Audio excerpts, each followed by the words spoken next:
ليس البر أن تولوا وجوهكم قبل المشرق والمغرب ولكن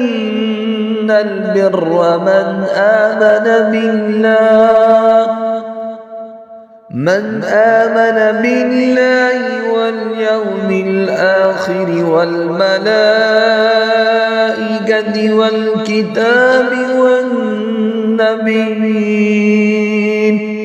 وآتى المال على حبه ذوي القربى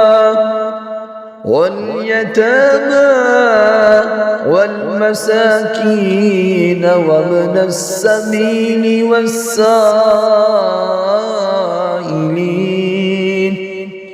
والسائلين وفي الرقاب